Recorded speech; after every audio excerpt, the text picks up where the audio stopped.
welcome back to it. It is your feel-good breakfast show, Expresso Live on SABC3. Now, think about this. It is a scary thought, but researchers have now found a way of creating, the first living robots. They're called xenobots, which could one day not replace me as a presenter on this show to make sure I'm on time, but could be used to deliver treatments or medication.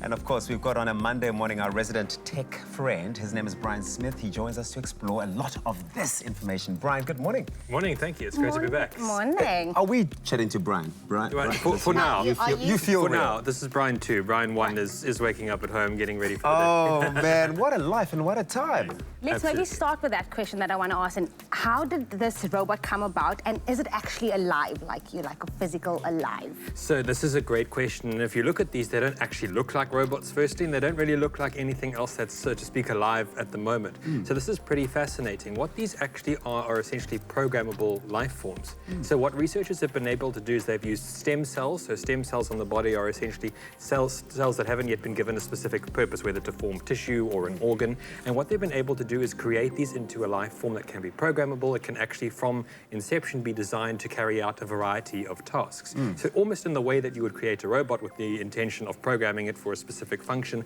these might even be able to deliver medicines or perhaps treatments to affected areas of the body if ingested, all the way to a variety of different applications. And this really marks the first time that we're engineering life, so to speak, an organism that is alive, to be able to achieve something in the manner that we would with machinery or robots.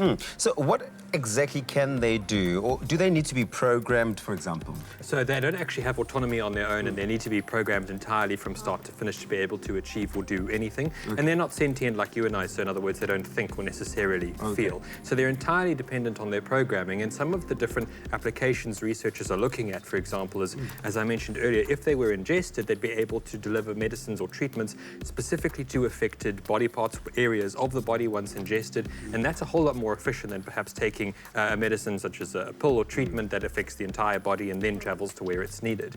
Other applications that researchers are looking at are pretty interesting. So these could even be used to collate and capture plastics in the oceans over time. So essentially anywhere where these could be deployed, where they could break down over time and not cause destruction to the environment or to the body, these could be really, really useful.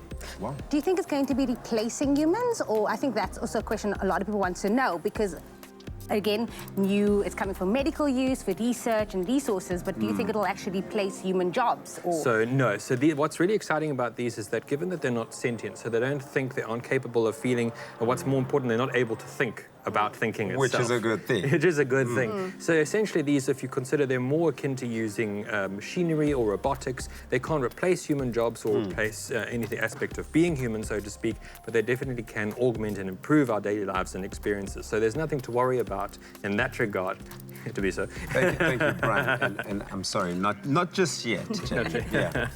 But what's exciting is that they'll have a whole host of beneficial applications in the very near future.